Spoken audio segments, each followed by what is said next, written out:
Hey everybody, Farmer Joel here. It's a cloudy, cool day in mid-July, and I'm here at the trap farm out on the pasture. I'm here because this is where our cows are grazing right now, and I haven't showed you the cows in the last couple videos. So today, I wanted to give you a little bit of a close-up look at them and what they do. The first thing I do every day when I get out here is to call the cows and move them to their new paddock. So if you look on this side of the screen, you can see this is where they have been for the last day or so. Everything over here is very trampled and eaten down. There's not a whole lot left that's standing, and the cows are ready for new grass. So just on this side of the electric fence, you can see here, the grass is tall, it's still lush, and that's where they're headed. So every time we move them, we call their name, and they're starting to learn that when I call their name, that's time for new grass. And so they'll start standing up and heading this way as I call them. So I'm just gonna reel up this electric fence, and as I call their name, they're gonna come around behind me and head into the new grass. Watch. Hey cows, hey cows, hey cows, hey cows, hey cows, hey cows.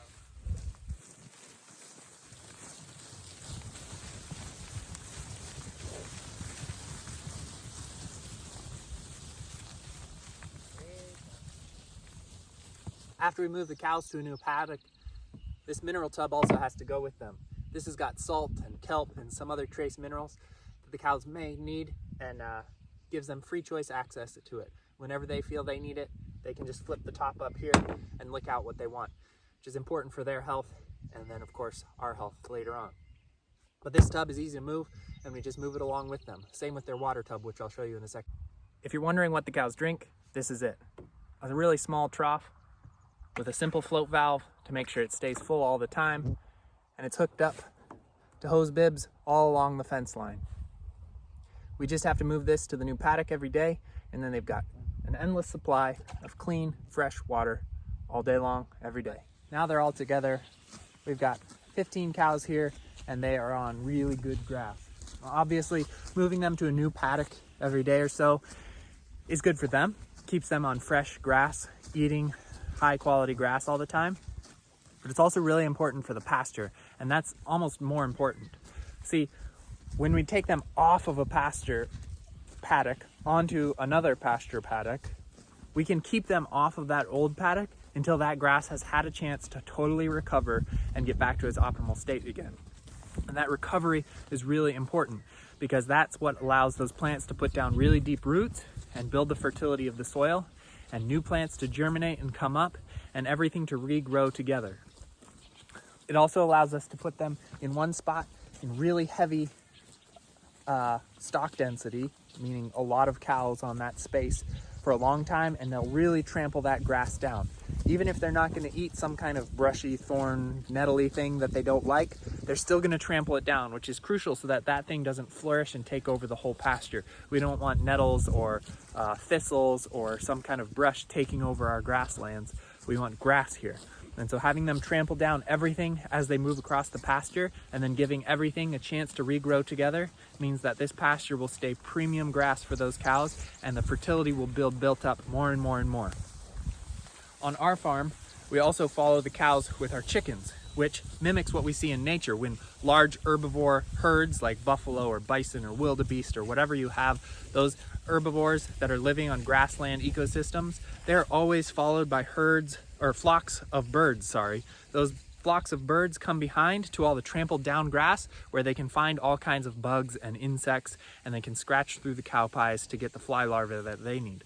So in nature, we see large, dense herds of herbivores moving through grasslands and leaving for a long time before they return to that same spot later on in the season. And we see flocks of birds following those herbivores. And in our pasture system, we're trying to mimic that natural cycle. And so we herd up our cows into a smaller group and put them on paddock after paddock after paddock, just like a herd of herbivores would move through a grassland in nature. And then behind our cows, we bring our chickens in their mobile coop with their electrified netting around them to mimic those flocks of birds that we see in nature. And together, those two things, dense herds of herbivores and large flocks of birds following, is what really builds pastures and grassland ecosystems up in fertility and health and diversity. So I love our cows and our chickens system because it really does mimic what we see in nature, these really natural rhythms of plants and animals working together to build health and resiliency.